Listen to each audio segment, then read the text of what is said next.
നമസ്കാരം. ഹോർമസ് കടലിടുക്ക് അടച്ച ഇറാന്റെ നടപടിക്ക് പിന്നാലെ മുന്നറിയിപ്പുമായി US president Donald Trump.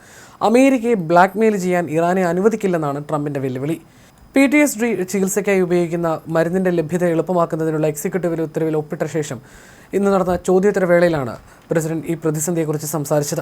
Hormuz കടലിടുക്ക് തുറക്കുന്നതും അടയ്ക്കുന്നതുമായി ബന്ധപ്പെട്ട തർക്കങ്ങൾ നിലനിൽക്കുന്നുണ്ടെങ്കിലും അമേരിക്കയും ഇറാനും തമ്മിലുള്ള ചർച്ചകൾ വളരെ നന്നായി നടക്കുന്നുണ്ടെന്ന് ട്രംപ് വ്യക്തമാക്കി. ഇന്നത്തെ ദിവസത്തിന്റെ അവസാനത്തോടെ ഞങ്ങൾക്ക് ചില വിവരങ്ങൾ ലഭിക്കുമെന്നും അദ്ദേഹം പറഞ്ഞു. ഞങ്ങൾ അവരോട് സംസാരിക്കുന്നുണ്ട്. വളരെ ശക്തമായ നിലപാടാണ് ഞങ്ങൾ സ്വീകരിക്കുന്നത്. അവർ ഒരുപാട് ആളുകളെ കൊന്നിട്ടുണ്ട്. നമ്മുടെ ഒരുപാട് ആളുകളും കൊല്ലപ്പെട്ടിട്ടുണ്ടെന്നും ട്രംപ് പറഞ്ഞു. ഹോർമസ് കടലിടുക്ക് ഇറാൻ വീണ്ടും അടച്ചതായും ഇത് മുറിച്ചു കടക്കാൻ ശ്രമിച്ച കപ്പലുകൾക്ക് നേരെ ഇറാൻ വെടിയുതിർത്തതായിട്ടുള്ള റിപ്പോർട്ടുകൾ പുറത്തു വരുന്നതിനിടയിലാണ് ട്രംപിന്റെ ഈ പ്രതികരണം. ഇറാന്റെ നടപടിയെ തുടർന്ന് ചരക്ക് കപ്പലുകൾ പാതി വഴിയിൽ തിരിച്ചു പോവുകയും സുരക്ഷിത സ്ഥാനങ്ങൾ തേടുകയും ചെയ്തിരുന്നു. ഹോർമസ് കടലിടുക്ക് കടന്നുപോകാൻ ശ്രമിച്ച 2 ഇന്ത്യൻ കപ്പലുകൾക്ക് നേരെയാണ് വെടിവെപ്പുണ്ടായത്. കപ്പലുകൾ എത്രത്തോളം നാശനഷ്ടങ്ങൾ സംഭവിച്ചു എന്ന കാര്യത്തിൽ വ്യക്തത വന്നിട്ടില്ല. വെടിയേറ്റ കപ്പലുകളിൽ ഒന്ന് 20 ലക്ഷം ബാരൽ ഇറാഖ് എണ്ണയുമായി പോവുകയായിരുന്നു. ഇറാൻ തുറമുഖങ്ങൾക്ക് നേരെയുള്ള അമേരിക്കയുടെ നാവിക ഉപരോധം പിൻവലിക്കാൻ തയ്യാറാകാത്ത സാഹചര്യത്തിൽ ഹോർമസ് കടലിടുക്ക് വീണ്ടും അടച്ചതായി പ്രഖ്യാപിച്ചുകൊണ്ട് ഇറാൻ ഉപരോധം പുനരാരംഭിച്ചതിന് പിന്നാലെയാണ് ഈ സംഭവ വികാസങ്ങൾ ഉണ്ടാകുന്നത്. നിലവിൽ നിലനിൽക്കുന്ന വെടിനിർത്തൽ കരാർ തകർന്നാൽ താൻ വീണ്ടും ബോംബുകൾ വർഷിച്ചു തുടങ്ങുമെന്ന് ട്രംപ് മുന്നറിയിപ്പ് നൽകിയിട്ടുണ്ട്. ഒരു കരാറിലെത്തുന്നതുവരെ ഇറാനിയൻ തുറമുഖങ്ങൾക്ക് മേലുള്ള അമേരിക്കയുടെ നാവിക ഉപരോധം തുടരുമെന്നും ട്രംപ് ഉറപ്പിച്ചു പറഞ്ഞു. ഇതേ തുടർന്ന് സമുദ്രപാത വീണ്ടും അടയ്ക്കുകയാണെന്ന് ടെഹ്റാൻ മുന്നറിയിപ്പ് നൽകി. ചർച്ചകൾ പരാജയപ്പെട്ടാൽ സൈനിക നടപടി ഒരു പോംവഴിയായി മുന്നിലുണ്ടെന്ന് വ്യക്തമാക്കിയ ട്രംപ് വെടിനിർത്തൽ നീട്ടണമോ എന്ന കാര്യത്തിൽ ഇപ്പോഴും ആലോചിച്ചു വരികയാണെന്നും വ്യക്തമാക്കി. ഇന്ന് നടന്ന വാർത്താ സമ്മേളനത്തിനിടയിലാണ് അദ്ദേഹം ഇറാനുമായിട്ടുള്ള പുതിയ സംഭവ വികാസങ്ങളെക്കുറിച്ച് വിശദീകരിച്ചത്.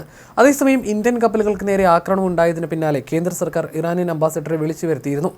വിദേശകാര്യ മന്ത്രാലയം ഉടൻ തന്നെ ഇത് സംബന്ധിച്ച ഔദ്യോഗിക പ്രസ്താവനയും പുറത്തിറക്കും. യുദ്ധസമാനമായ സാഹചര്യങ്ങൾ നിലനിൽക്കുന്നതിനാൽ ഇറാന്റെ നീക്കങ്ങളിൽ ഏകോപനമില്ലായ്മ ഉണ്ടായേക്കാമെന്നും അതാണ് ഇത്തരം ആശയക്കുഴപ്പങ്ങൾക്ക് കാരണമാകുന്നതെന്നുമാണ് വിലയിരുത്തപ്പെടുന്നത്. നിലവിലെ സംഘർഷങ്ങൾക്കിടയിൽ അമേരിക്കൻ പക്ഷത്തും സമാനമായ രീതിയിൽ ഫ്രണ്ട്ലി ഫയർ റിപ്പോർട്ട് ചെയ്തിട്ടുണ്ട്. ഇറാനിയൻ തുറമുഖങ്ങൾക്ക് നേരെയുള്ള അമേരിക്കൻ നാവിക ഉപരോധം തുടരുന്നതിനിടയിൽ ഹോർമസ് കടലിടുക്കിന്റെ നിയന്ത്രണം പഴയ നിലയിലേക്ക് മാറിയതായി ഇന്ന് നേരത്തെ ഇറാൻ പ്രഖ്യാപിച്ചിരുന്നു. ഇതേ തുടർന്ന് നിരവധി വാണിജ്യ കപ്പലുകൾ ഈ സുപ്രധാന ജലപാതയിലൂടെ യാത്ര ഉപേക്ഷിച്ചിരിക്കുകയാണ്. കഴിഞ്ഞ ആഴ്ച ഇസ്ലാമാബാദിൽ നടന്ന ഇറാൻ US ചർച്ചകൾ പരാജയപ്പെട്ടിരുന്നു. എങ്കിലും ഹോർമസ് കടലിടുക്ക് ഇന്ത്യൻ കപ്പലുകൾക്കായി തുറന്നു കൊടുക്കുമെന്ന് ഏപ്രിൽ 13 ഇന്ത്യയിലെ ഇറാൻ അംബാസിഡർ മുഹമ്മദ് ഫതാലി അറിയിച്ചിരുന്നു. ഇന്ത്യയെ ഒരു സൗഹൃദ രാജ്യമായിട്ടാണ് ഇറാൻ പരിഗണിക്കുന്നതെന്നും അദ്ദേഹം വ്യക്തമാക്കിയിരുന്നു. ഉപരോധങ്ങൾക്കിടയിലും ഇറാനിൽ നിന്നുള്ള 3ാമത്തെ എണ്ണക്കപ്പൽ ഇന്ത്യയിലെത്തിയതായി ഹൈദരാബാദിലെ ഇറാൻ കോൺസുലേറ്റും അറിയിച്ചിരുന്നു. കഴിഞ്ഞ ഒരാഴ്ചയ്ക്കിടെ ഏകദേശം 60 ലക്ഷം ബാരൽ എണ്ണയാണ് ഇന്ത്യ ഇറാനിൽ നിന്ന് വാങ്ങിയത്. അമേരിക്കയുടെ ഉപരോധത്തിന് മറുപടിയായി കടലെടുക്ക് വീണ്ടും തടയുമെന്ന് ഇറാന്റെ സെൻട്രൽ മിലിറ്ററി കമാൻഡ് പ്രഖ്യാപിക്കുകയായിരുന്നു. ഇതിനിടയിലാണ് ഇന്ത്യൻ കപ്പലുകൾക്ക് നേരെ വെടിയുതിർത്ത സംഭവം ഉണ്ടായിരിക്കുന്നത്.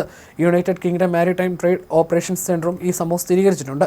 ഇറാന്റെ റെവല്യൂഷണറി ഗാർഡിന്റെ 2 ഗൺബോട്ടുകൾ കടലിടുക്കിലൂടെ കടന്നു പോവുകയായിരുന്ന ടാങ്കറിന് നേരെ വെടിയുതിർത്തതായി അവർ അറിയിച്ചു. നേരത്തെ ക്വഷം ലാറക് ദ്വീപുകൾക്കിടയിലുള്ള കടൽ ഭാഗത്ത് വെടിവെയ്പ്പ് നടന്നതായി റോയിട്ടേഴ്സ് റിപ്പോർട്ട് ചെയ്തിരുന്നു. കടലിടുക്ക് മുറിച്ചു കടക്കാനാവാതെ കപ്പലുകൾ തിരിഞ്ഞു പോവുകയായിരുന്നു. ഒരു കണ്ടെയ്നർ കപ്പലിനും വെടിയേറ്റതായി സമുദ്ര സുരക്ഷാ വൃത്തങ്ങൾ സൂചിപ്പിക്കുന്നു. ചില കപ്പലുകൾക്ക് VHF വഴി സന്ദേശങ്ങൾ ലഭിച്ചിട്ടുണ്ട്.